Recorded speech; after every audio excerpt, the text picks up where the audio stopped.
Salam alaikum, Azul Filaoun, bonsoir. Ces derniers jours, l'hiver a repris ses droits. Enfin, ce n'était pas très tôt. La sécheresse sévissait durement et certaines cultures étaient presque compromises. Mais bon, mieux vaut tard que jamais. Il a enfin plu. Un petit peu. Et il a neigé. Un tout petit peu. Mais ces précipitations, même mineures, qui ont été accueillies avec des cris de joie, n'ont pas fait que des heureux, malheureusement, puisqu'elles ont provoqué des catastrophes. Des localités coupées du reste du pays, des inondations, des effondrements d'immeubles, de balcons, un grand nombre de sinistres et même des morts. On se laisse aller à imaginer ce qu'auraient été les dégâts s'il avait plu autant que les pays qui se trouvent de l'autre côté de la Méditerranée à moins de 2 heures de vol. Et on se pose des questions. Pourquoi pluie et neige sont-ils devenus synonymes de catastrophe en Algérie? Alors que dans les pays voisins, juste à côté, au Maroc et en Tunisie, pourtant moins bien lotis financièrement, ça se passe bien. Et même par rapport à l'Algérie elle-même, l'Algérie d'il y a quelques années, pourquoi dans ces années 70 et 80, par exemple, alors que le pays n'avait pas dépensé autant d'argent qu'aujourd'hui, en infrastructures en tout genre, les intempéries ne provoquaient pas autant de sinistres? Pourquoi? Pourquoi les avaloirs fonctionnaient-ils normalement? Pourquoi les trémies n'étaient pas inondés? Pourquoi les ponts ne s'effondraient-ils pas? Pourquoi des portions entières de routes n'étaient-elles pas emportées par les eaux?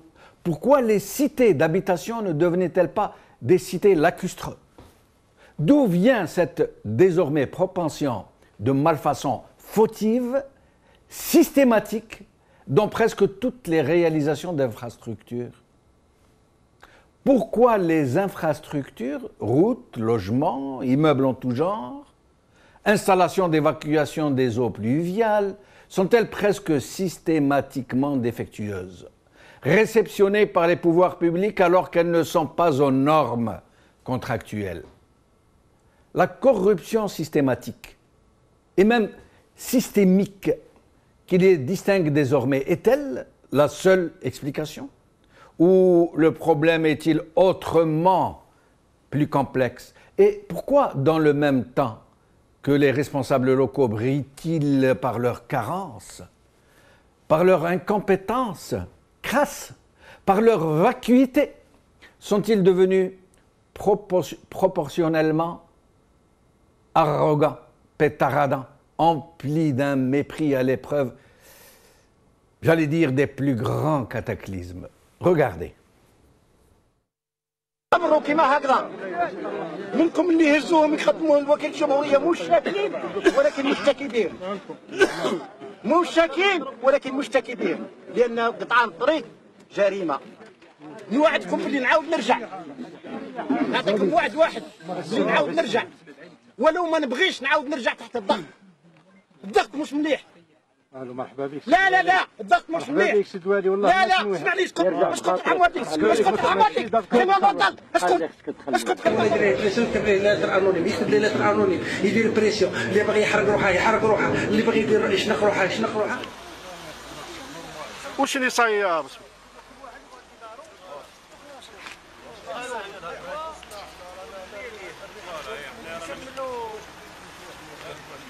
يا برك بتقود تصور في ربي انت.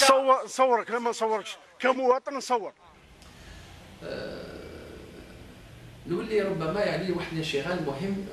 البعض ما نقولش كل، لانه ماهوش كل الوزراء راهم يبنيو. الانشغال المهم ايضا هو قضيه لوجال هذا،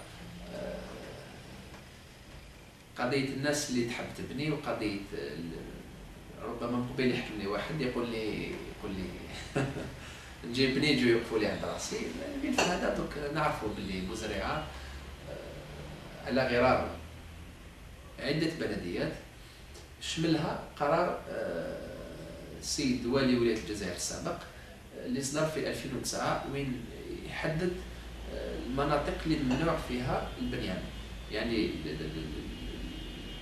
لي زون اللي جايين في جي 2 جي 3 دوك قرار هذا كاين، احنا ما علينا الا نطبقوه، بمعنى رخص البناء في المناطق اللي راهم في جي 2 جي 3 يجي يتمدوا، يعني استثناءات قليله وين مدير التعمير تصادق عليها. اذا نقولوا باللي البناء راه مسموح في البلديه على مستوى المناطق جي 1، اما جي 2 جي 3 واش تحبوا احنا ما. Vous venez de voir et d'écouter des walis, un maire, un responsable, un sous-préfet, je crois, comment il se comporte, comment le maire, en dernier lieu, qu'on vient de voir, précise que certains endroits de la ville sont interdits à la construction, mais que les gens peuvent quand même construire, je sais pas. C'est dire. Aujourd'hui. Liberté.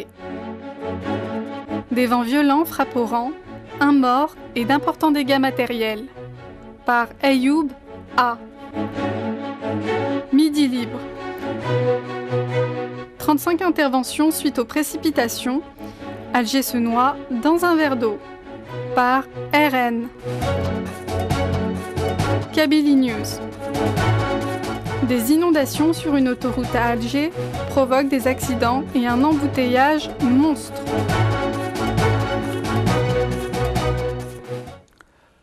Avec nous aujourd'hui, Abdelkrim Chelroum, expert en risque majeur, Nordin Behbouh, ex-ministre président de l'UFDS, Abdou Sammar qui sera avec nous en deuxième partie de l'émission.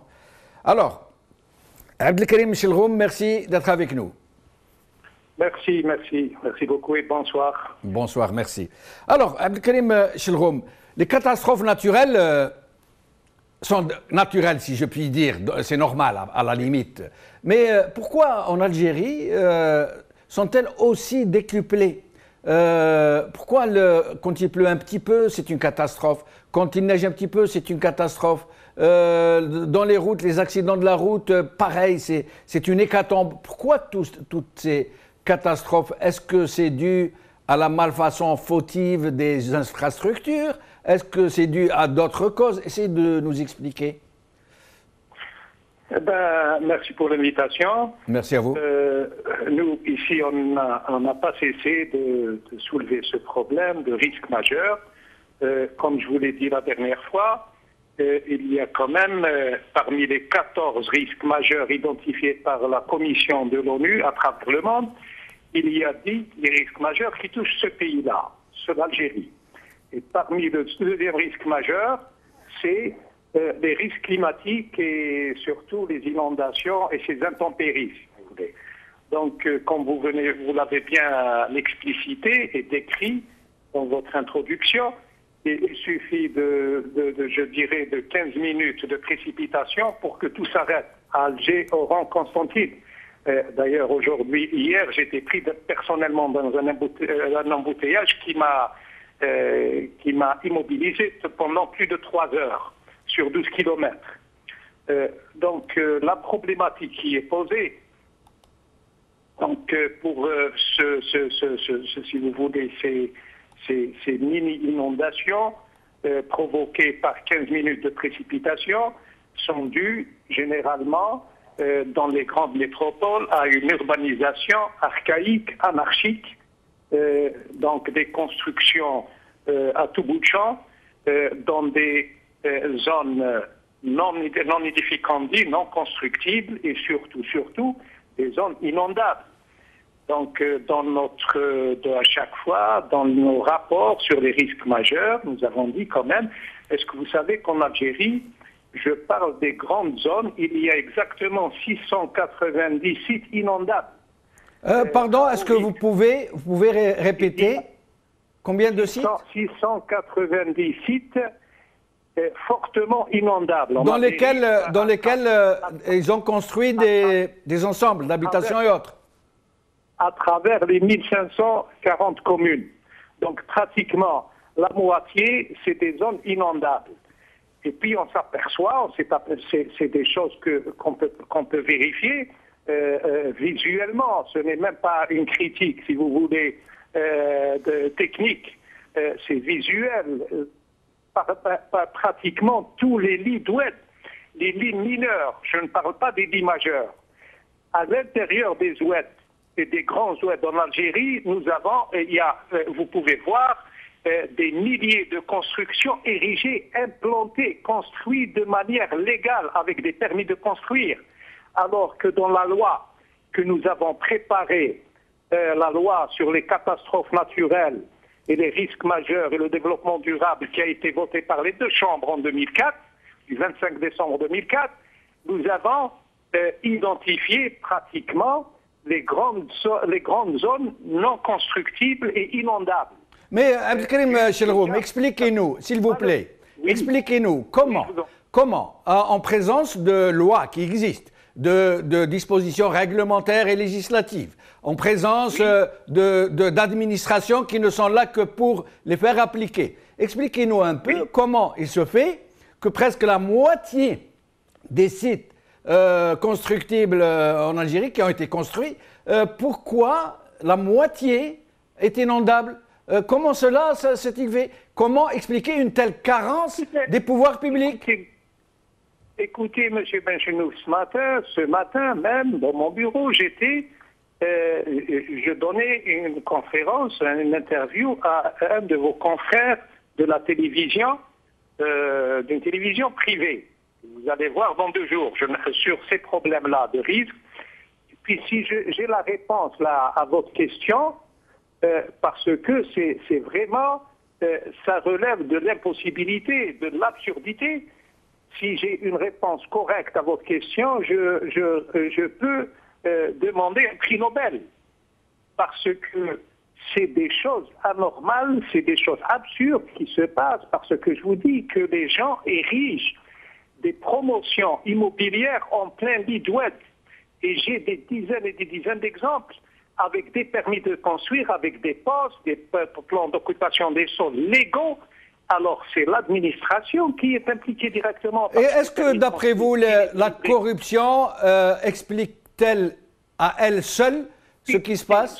Moi, M. Benchenouf, en tant que professeur, président du club des risques majeurs, je m'intéresse au côté technique, urbanistique, occupation, aménagement des sols et risques majeurs. Donc le côté financier, corruption, là il y a des gens, je pense, qui sont plus formés et puis plus aptes et plus compétents que moi pour parler de ce problème-là. Eh ben, restez avec nous, Abdelkrim Chelroum, je vais revenir à vous dans un instant. Nous avons avec nous justement Nordin Bahbouh. Merci Nordin Bahbouh d'avoir accepté notre invitation. C'est moi qui vous remercie, Si Jamal. Merci. Et puis je salue votre invité, c'est Abdelkrim. Merci. Ainsi que tous nos amis qui nous suivent au niveau de Magharibiya. Merci. Alors justement, Nordin Chelroum, grand spécialiste en la matière, nous a expliqué que la moitié des sites qui ont été construits en Algérie, sur 1500 sites, il y a presque 700, Abdelkrim Chelroum, presque 700 ont été construits sur des sites inondables. Et moi, je lui posais la question de savoir si la corruption explique à elle seule cette incroyable, je ne sais même pas comment la qualifier, alors que dans bien des cas, la corruption, je crois qu'elle n'explique pas, puisque c'est de public à public, de secteur public à secteur public. Expliquez-nous un peu, Nordin Bahbouh, vous qui avez été ministre, comment de telles choses peuvent se passer? Écoutez, d'abord, je vais essayer de rajouter quelque chose de technique, étant moi-même spécialiste dans les grands ouvrages et spécialiste dans les barrages. Je vais vous préciser techniquement que l'aval de tous les barrages en Algérie, vous n'allez même pas à 50 km d'Alger, c'est-à-dire au barrage de Kadara, tout le lit de l'Oued est construit. Tout le lit de l'Oued et tous les lits de nos oueds sont construits à l'aval d'un barrage. Imaginez un seul instant qu'il y ait une inondation très importante et qu'il y ait une petite catastrophe. Vous aurez des milliers de morts. Et les exemples sont connus à travers le monde. Malgré que la loi existe, le dispositif réglementaire existe, mais malheureusement, les autorités locales, à tous les niveaux, s'en foutent, je m'excuse de l'expression, éperdument de cette situation. Donc, moi, je lis le problème à deux événements, à deux éléments importants. Le premier élément, il y est, comme vient de le signaler Cicéron, à la réalisation qui ne répond pas du tout aux normes et qui n'obéit pas à des pratiques qui sont universellement connues, à savoir il y a des zones qui sont non édificantes, ce sont des zones qui restent non édificantes, des zones non urbanisables qui restent non urbanisables, des zones où le bâti doit avoir une certaine hauteur, il doit avoir une certaine hauteur. Tout cela, nos autorités politiques ne s'en occupent pas du tout. Et ce sont les premiers, je m'excuse de le dire, ce sont les premiers violeurs de la loi. Ce sont eux-mêmes qui violent la loi.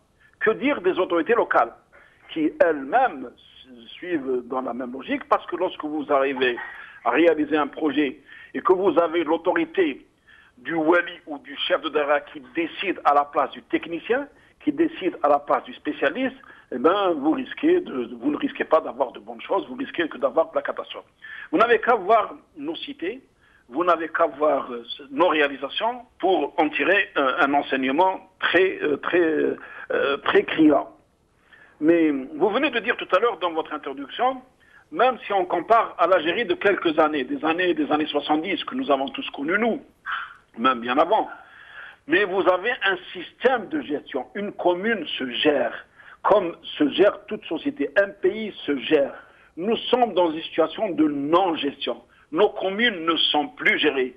Ne sont plus gérées parce qu'une gestion nécessite d'abord un type de fonctionnement, une organisation très minutieuse à tous les niveaux, à tous les temps.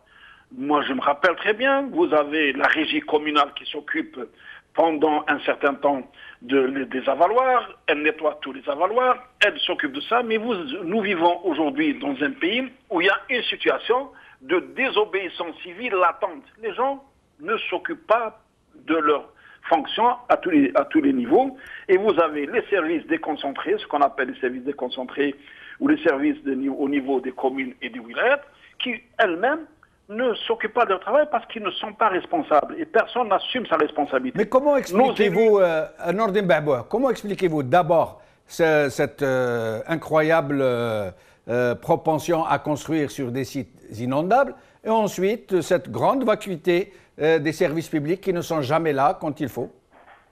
Je viens de le préciser. Lorsque vous écoutez, ce qui est encore plus grave, c'est que dans notre pays, nous avons une notion qui est un peu vague de la gestion. Je décide et vous êtes responsable. C'est quelque chose qui n'existe dans aucun pays du monde. C'est-à-dire que les gens qui décident ne sont pas responsables ou ne sont plus responsables. Et dès lors qu'on vit dans cette situation, vous avez des décisions qui sont prises à la hussarde d'une manière ubuesque et personne n'en est responsable. C'est pas la première fois que nous vivons des catastrophes très importantes. C'est inconcevable dans un pays comme l'Algérie que vous avez à chaque inondation des morts pour des crues qui ne sont pas très importantes. Je suis spécialiste des grands ouvrages, je suis spécialiste des crues. Je suis étonné lorsqu'un quart d'heure ou une demi-heure de pluie, vous avez des inondations très importantes. Je suis encore plus étonné lorsqu'il neige 5 et 10 cm, vous avez des blocages au niveau des routes et vous avez des situations que le citoyen a du mal à comprendre. Je vous dis tout simplement comment on est en train de gérer le pays. Nous avons une gestion qui a un caractère fataliste. Nous sommes devenus des gens fatalistes. Et alors que c'est pas normal. Restez avec nous, Nordin Bahboua. Je reviens à vous dans un instant. Je vais lire quelques questions et quelques commentaires sur ma page Facebook. Sidali Ferkous, pourquoi l'État ne somme-t-il pas Naftal de procurer le gaz avant les intempéries pour les villages reculés, idem pour le ravitaillement? Sprike Bike, Alger est devenu ce lundi 15 février 2016 le Mississippi River, ou River, je ne sais pas comment on prononce ça, de l'Afrique du Nord. Ce 15 février 2016, le ô combien cher et inestimable Sidi Yahya, quartier UP d'Alger, était plongé dans une fosse pouvant contenir 2 voitures alors que la chaussée était en réfection. Et pendant ce temps, Abdelkader Zour et l'ensemble du gouvernement recevaient en grande pompe Hidalgo. En plus de la mauvaise gestion des autorités locales, l'incivisme des gens qui jettent des ordures un peu partout et bouchent les avaloirs à cause des inondations. Alors, Tarq el-Maknin, en hiver, en été, c'est kiff-kiff en Algérie, nous souffrons de la mauvaise gestion. En plus, le peuple ne travaille pas.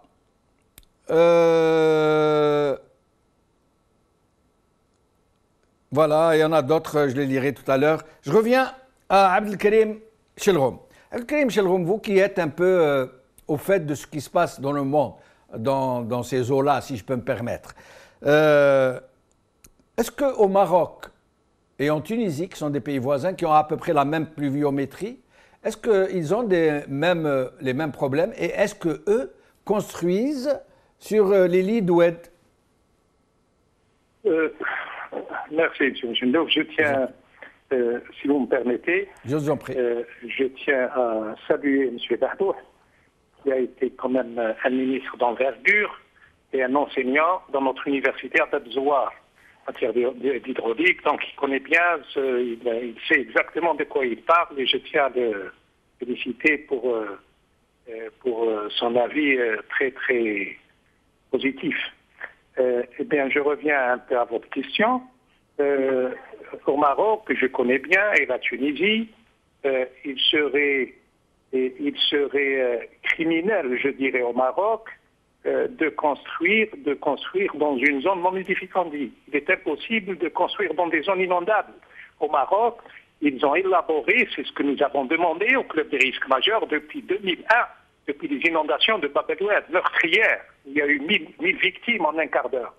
On avait demandé l'élaboration d'une cartographie des zones inondables.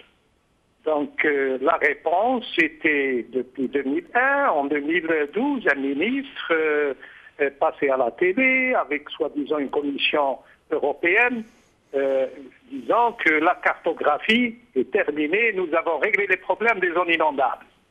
Et quelques semaines après la déclaration, il y a eu des 4 ou 5 zones, y compris à Adrar et à Béchar, ici là, où il y a eu des inondations avec des dizaines de décès et des dégâts matériels importants.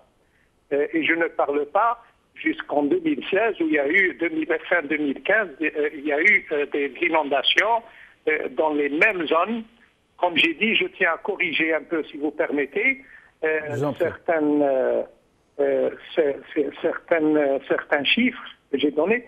J'ai dit, en Algérie, il y a 690 sites inondables. Pas des terrains où il y a eu des constructions. Les terrains où il y a eu des constructions dans des zones inondables, il y en a des milliers. Je parle des sites inondables, des sites à haut risque, supposés ne pas être des zones à construction.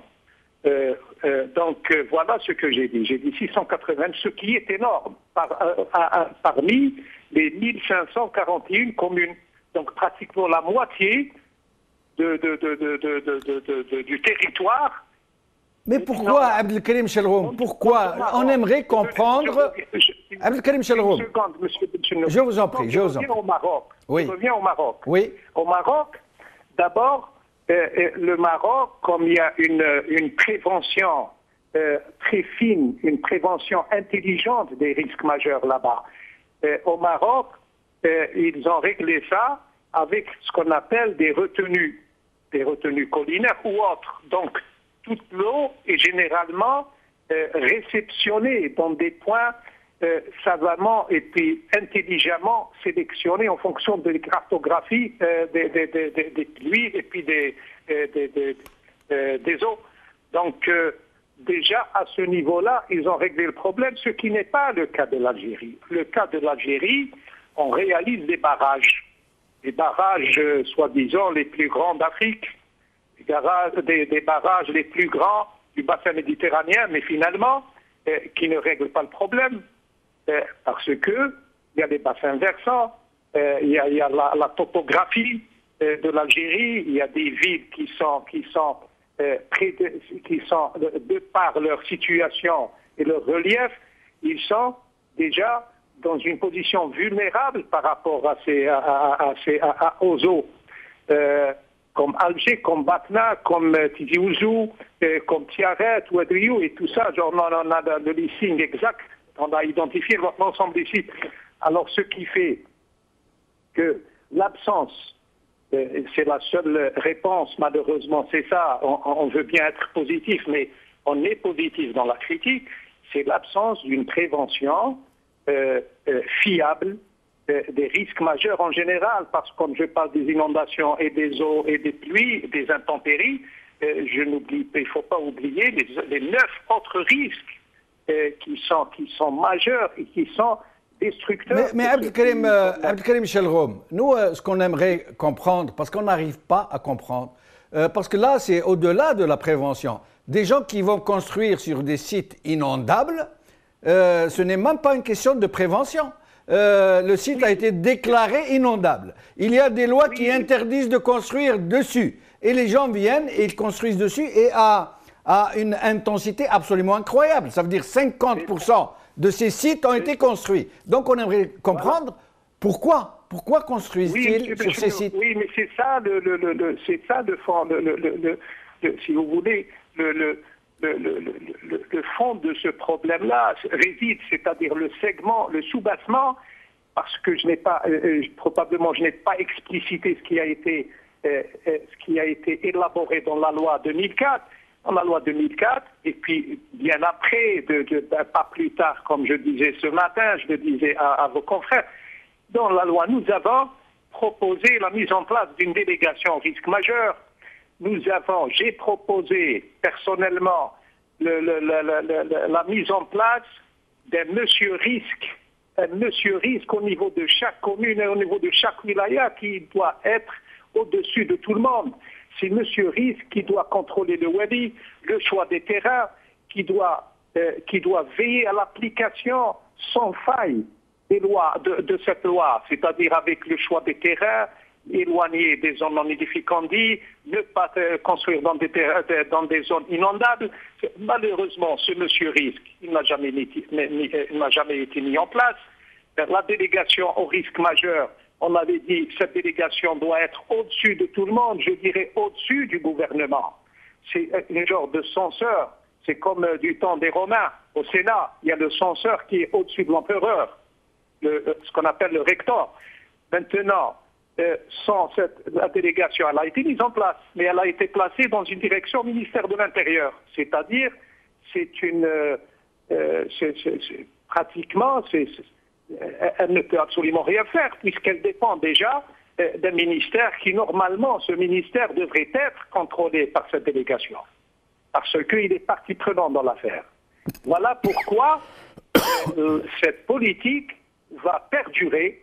Donc, rien ne va se régler. Et je dis, depuis une quinzaine d'années, depuis, si vous voulez, le lancement des grands projets structurants dans ce pays avec l'afflux de beaucoup d'argent, du pétrole, d'après nos quantifications des risques, le risque dans ce pays, malheureusement, je suis vraiment désolé de le dire, il a été multiplié par 9 à tous les niveaux, puisqu'il y a des constructions sur les failles sismiques, aux abords des failles sismiques. Est-ce que vous pouvez répéter, on n'a pas très bien compris. Les risques ont été multipliés par 9, nous dites-vous? J'ai dit que les risques majeurs, généralement, d'après nos quantifications, ils ont été multipliés à tous les niveaux par 9. Par 9. Et quelle est la moyenne mondiale? Déjà, on est les premiers en matière de risque, puisqu'on est concerné par des risques. On est les premiers? Et oui, parce que c'est un pays très exposé, très vulnérable, malheureusement. Et il n'est pas plus vulnérable que des pays qui ont des tsunamis ou qui ont la mousson ou qui... Nous avons nos risques. Ces pays, c'est des pays développés. C'est ce que j'ai dit. Ils me prennent toujours l'exemple du Japon.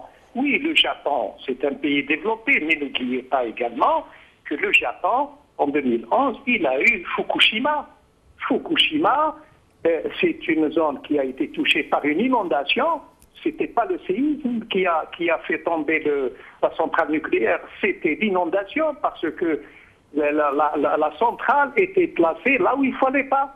Donc ils ont commis une erreur d'implantation. Vous voyez que vous êtes charitable, Abdelkarim Chelrom. Merci d'être aussi conciliant. Mais sinon, expliquez-nous un peu comment des risques peuvent être multipliés par 9. En combien d'années ils ont été multipliés par 9, les risques majeurs? La majorité des grands projets ont été implantés sur des zones là où il ne faut pas, c'est tout. D'accord. Restez avec nous, Abdelkarim Chelroum. Nous allons recevoir Abdou Semmar qui vient de nous rejoindre, mais avant, j'aimerais lire encore quelques commentaires et questions. On est tous responsables, alors Anis Al-Amraoui, on est tous responsables de la propreté de nos quartiers. Il devrait y avoir des comités de quartier pour traiter ce genre de problème auprès des autorités.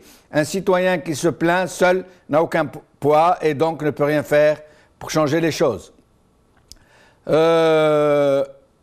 Sofiane Mennana, sachez bien que je suis dans une région montagneuse. Sofiane Mennana qui est une personne, un Algérien en situation de handicap.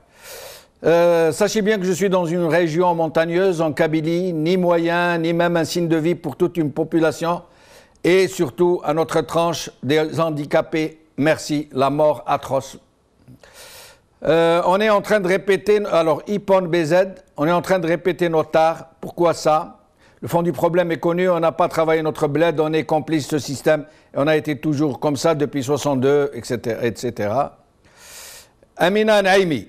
La gestion des égouts est maîtrisée depuis la Rome antique. Pas encore en Algérie, visiblement. Abdou Semmar, merci d'être avec nous. Merci, Khoya Jamal. C'est toujours un plaisir de te retrouver. Merci. Alors, Abdou Semmar, Abdelkarim Chelroum, notre invité qui est expert en risque majeur, je lui ai posé une question de savoir si... il nous avait d'abord donné un chiffre. Il nous avait appris que presque 700 sites sur les 1500 dans toutes les communes un peu en Algérie, sur 1500, il y a presque 700 sites, presque la moitié, qui ont été construits sur des sites inondables. Ça veut dire normalement interdits à la construction par la loi, censés être protégés, contrôlés, surveillés par les administrations, etc. Or, il y en a presque 700, 690, si j'ai bien compris. Et après, je lui ai posé la question de savoir si au Maroc et en Tunisie, nos voisins construisent aussi sur des sites inondables. Il m'a répondu quelque chose d'assez frappant, pour le moins, qu'au Maroc, construire sur un site inondable est quasiment un crime. Et on comprend à travers cette réponse que ce n'est pas le cas au Maroc et qu'au Maroc, ils ne construisent pas sur les sites inondables, que leurs administrations sont plus sérieuses. Qu'est-ce que vous pourriez nous dire sur ça, Abdou Semmar? D'abord, avant de parler, Khoya Jamal, du problème de l'urbanisme en Algérie, qui est un problème qui date de plusieurs années, dont nous avons tiré des leçons, etc. Avant d'aborder cette problématique immense et délicate, la météo en Algérie lance des BMS. Le service météo travaille. Il lance des BMS pour éviter souvent ces catastrophes. Abdou Semmar, je vous interromps. On va vous appeler au téléphone parce que le son est complètement inaudible. Donc, je reviens à vous dans un petit instant. Et je reviens à Nordin Bahbouh. Nordin Bahbouh, Abdelkarim Chelroum, pour voir si nos pays voisins construisent aussi sur les sites inondables, a répondu non, de façon catégorique. Quel est votre commentaire sur cette question? Ben, écoutez, Abdelkarim est un spécialiste, il a fait un travail extraordinaire depuis très très longtemps. Moi j'ai lu à plusieurs reprises ses rapports. C'est une personnalité scientifique de haut niveau. Ce qui est dommage pour notre pays, c'est que le pouvoir politique ne se soucie nullement et ne prend guère en considération toutes les analyses, les préoccupations et ce que proposent les scientifiques. Et c'est ça qui est chez nous, vraiment dramatique, désolant. Pourquoi? Parce que dans tous les pays du monde, l'homme politique bâtit sa politique sur la base d'études scientifiques rationnelles. Et dans le cachet politique, c'est son droit. Tous les staffs politiques du monde entier, quelle que soit leur obédience ou leur doctrine ou leur idéologie, ont des cabinets et des spécialistes qui leur font le travail scientifique. Et c'est sur cette base-là que le politique décide. Chez nous, ce n'est pas le cas. Nous avons l'homme politique. Moi, je veux être très franc avec vous. Que pensez-vous lorsqu'un wali arrive dans une résidence? Et c'est lui qui décide comment changer, comment modifier tel ou tel bureau, sans faire appel à un architecte. quel type de carrelage qu'il lui faut et quel type de peinture que sa femme souhaite avoir. Est-ce que vous pensez que c'est quelque chose de normal qui doit exister dans une institution de l'État ou dans une résidence de l'État? Ça ne doit pas exister. Nous faisons du bricolage et ce bricolage-là, quand même, s'est intensifié ces derniers temps avec la manne financière qui est très très importante. Et dès qu'il y a l'argent, nous sommes dans une phase de dépense et d'une dépense irrationnelle. Ça a été la situation depuis un certain moment et on vient se vanter de dire qu'on a réalisé, qu'on a construit. On ne se préoccupe même pas après. Moi, je vous donne des exemples très simples. Vous n'avez qu'à aller visiter Alger. Vous avez des logements ADL qui sont construits en même pas 2 ou 3 années. Et vous allez voir leur état. Vous allez voir des cités qui ont été construites il y a 2 années ou 3 années. Et vous allez voir leur état. Allez dans les communes avoisinantes d'Alger, à 30 et 40 km, et vous allez voir les tas de routes remplies de nids de poules. Et de nids de poules remplis de crevasses, et vous avez des travaux qui ne se terminent jamais. Et voilà la situation. Et bien entendu, lorsqu'il y a une inondation, lorsqu'il y a une pluie, lorsqu'il y a de la neige, ça s'amplifie et la catastrophe devient inévitable. Voilà la situation. Vous avez tout à l'heure parlé de comment on est arrivé à cette situation. Nous sommes arrivés à cette situation avec les mauvais choix. Les mauvais choix de nos entreprises. Le très mauvais suivi. La corruption qui bat son plein. Et à tous les niveaux. Je répète ça, à tous les niveaux. Et vous avez le résultat que nous sommes en train de vivre aujourd'hui. En plus de cela, lorsqu'on est... pourquoi le citoyen ne respecte pas la loi? Le citoyen ne respecte pas la loi lorsque lui-même il voit que cette loi est violée par les plus hauts responsables. Lorsque un wali décide de lui-même ou un chef de daïra décide de lui-même d'implanter dans une zone non édificandi un siège où il donne l'autorisation pour construire des bâtiments ou une coopérative, eh bien le petit fonctionnaire de cette institution, ou bien de cette commune, ou de cette daïra, on fait la même chose.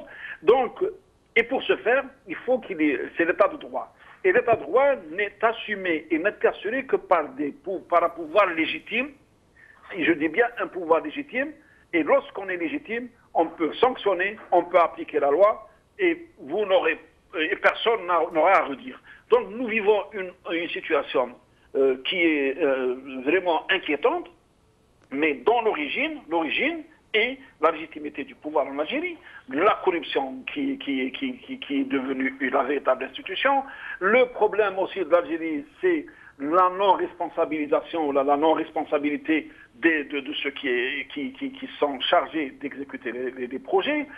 Et c'est tout ça qui fait qu'aujourd'hui, que nous vivons cette situation. Et le plus grave, c'est qu'on ne se soucie guère, et on tire jamais d'enseignement sur ce que nous avons. Ce n'est pas la première année que nous vivons une telle situation.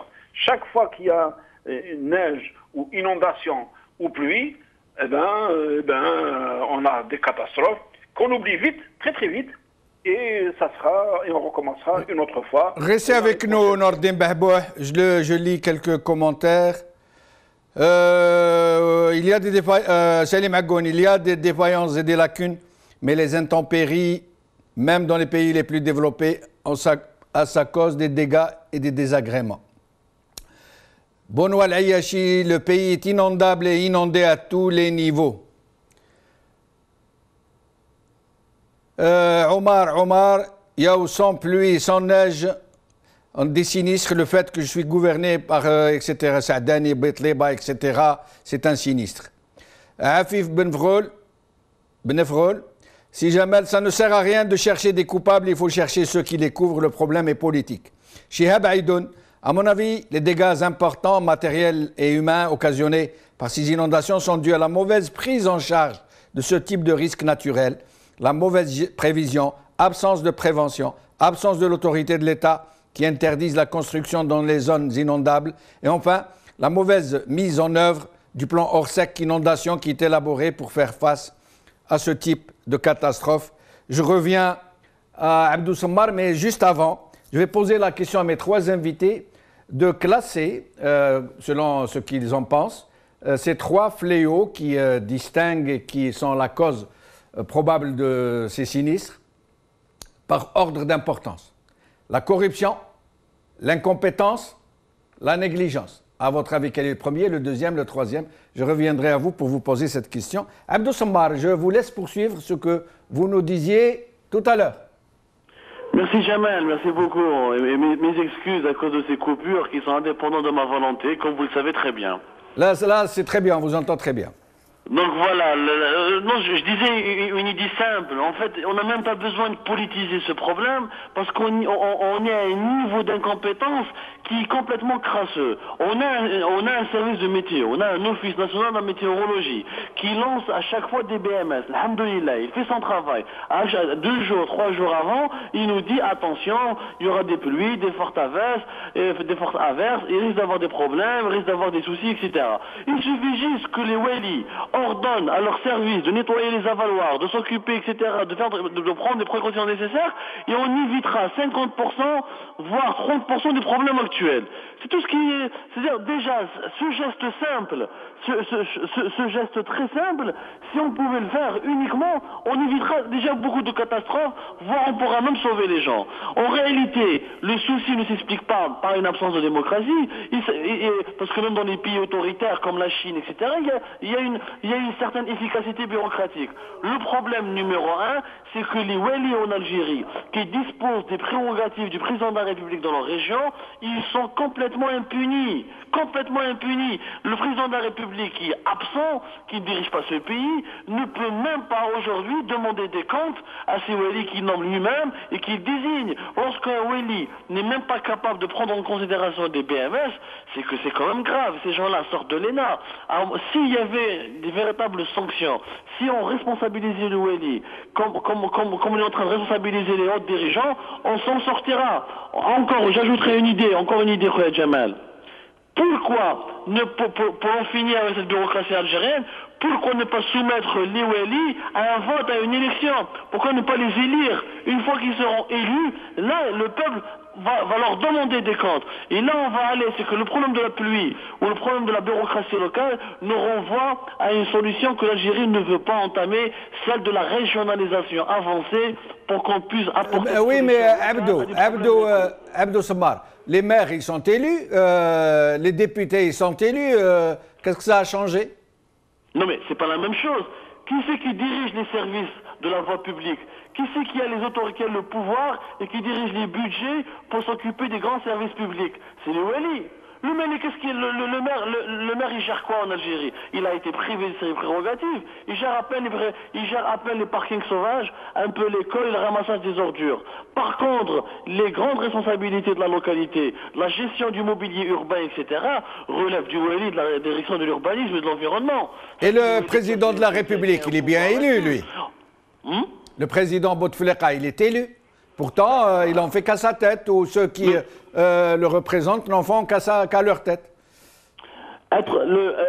L'incompétence ou l'illégitimité actuelle des décideurs algériens ne peuvent pas remettre en cause la légitimité du processus électoral. C'est pas parce que eux, ils ont été élus par la voie d'un processus complètement bâclé et incontrôlé et qui n'est pas transparent qu'on doit remettre en cause le processus électoral. On est obligé, la démocratie a fonctionné un peu partout ailleurs, la régionalisation avancée a fonctionné un peu partout ailleurs.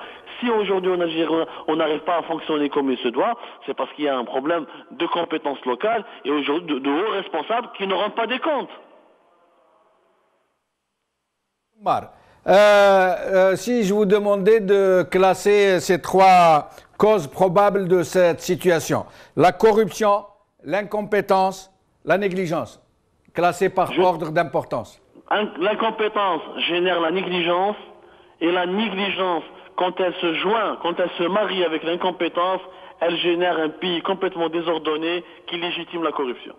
Restez avec nous, Abdou Sammar. On va recevoir quelques appels. Nous ouvrons le standard pour quelques appels. Avec nous alors, Kherdin de Sétif. Kherdin de Sétif, je vous en prie. Alaykoum salam. Alaykoum salam wa rahmatullah. Je vous en prie. Allô. الو تفضل سي خير الدين vous êtes en ligne vous êtes en direct انا تمام مرحبا اهلا بك مرحبا مرحبا je vous en prie je vous en prie الو je vous en prie vous êtes en direct معاك تقطع لا لا انا نسمعوا فيك انا نسمعوا فيك انا نسمعوا فيك الو رانا نسمعوا فيك سي خير الدين سي خير الدين نسمعوا فيك تفضل donc on prend un autre appel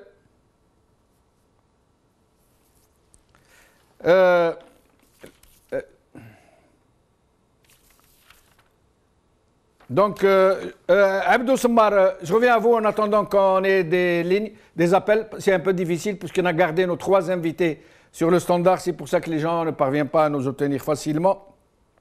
Abdou Semmar, tout à l'heure, la question la réponse à ma question de Abdelkarim Chilroum sur le Maroc qui ne construit pas sur des sites inondables, alors que nous construisons presque systématiquement sur des sites inondables. Comment expliquez-vous cette situation ubuesque pour le moins? Allô? Allô?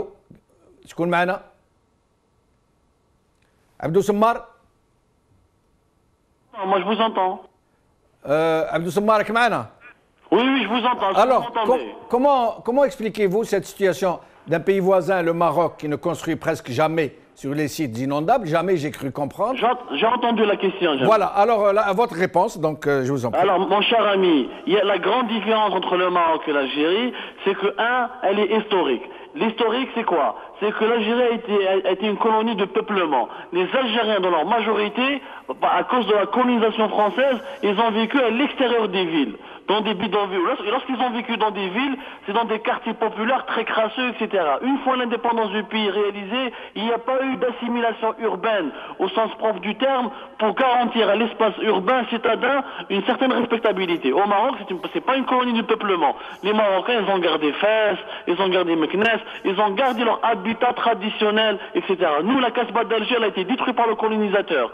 Et après la colonisation, notre habitat traditionnel qui nous garantissait un certain savoir-vivre pour être en harmonie avec la nature, il n'a pas été réhabilité, il n'a pas été entretenu. Deuxièmement, le Maroc, il a une véritable stratégie urbaine. C'est-à-dire quand ils ont fait Casablanca, quand ils ont fusionné Rabat avec Salé, etc., ils avaient des objectifs très précis.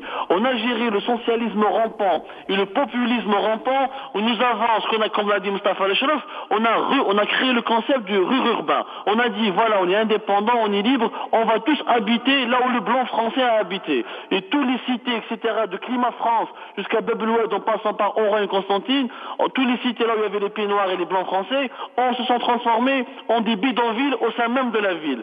Donc, l'absence d'une assimilation urbaine, l'absence d'une stratégie urbaine et notre incapacité à réhabiliter, à restaurer notre habitat traditionnel millénaire fait en sorte, aujourd'hui, nous sommes incapables de régler des problèmes locaux. Deuxièmement, la démographie marocaine, elle est très différente de la démographie algérienne, mon cher Jamel. En Algérie, on fait pratiquement 1 million de bébés chaque année. Nous avons dépassé le Maroc de manière rapide. Les Marocains sont à 33 millions, nous sommes à 40 millions. Nous n'avons pas adapté nos villes à notre croissance démographique. Voilà la véritable... Moi, je ne suis pas très d'accord avec vous, Abdou, mais là, c'est un autre sujet. Moi, je me rappelle, j'ai un certain âge, je me rappelle d'après les années de l'indépendance, nous avions des cités très urbaines, très civiques. Dans toutes les villes d'Algérie, il y avait une vraie présence urbaine. La Casbah d'Alger, entre autres, Constantine, Batnat, Lebsen, Bjaïa. Et en plus, même les populations rurales qui vivaient à la campagne étaient des populations très civiques, qui savaient vivre avec le peu, mais elles étaient très civiques, si je peux dire. Mais c'est un autre sujet, on pourrait en parler une autre fois. Oui? Je voulais rajouter un autre élément. C'est le syndrome des années 90. La guerre civile et les violences ont aggravé l'exode rural. Les gens étaient obligés de fuir pour se réfugier dans les villes. Les grands bidonvilles d'Oran, c'est des gens qui sont venus de Relizane, de Saïda, qui ont fui les maquis terroristes, etc. Les grands bidonvilles qui sont construits à Alger, c'est des gens qui ont fui la Métija, le Tétré, etc. Les années 90 ont aggravé les choses. Et n'oubliez pas qu'après l'indépendance, le boom démographique de l'Algérie, il a commencé commencé surtout dans les années 80, etc. Les années 2000, le boom démographique des années 2000 a été mal géré. Donc l'absence d'une véritable vision et d'un véritable mode de gouvernance fait en sorte que nous sommes face à des situations inextricables. Abdou Sammar, merci beaucoup. Restez avec nous à la fin de l'émission. Nous recevons maintenant beaucoup d'appels que je ne pourrai pas passer malheureusement. Il nous reste 2 minutes que je vais partager entre nos 2 invités. Abdelkarim Chelroum, pour conclure, s'il vous plaît.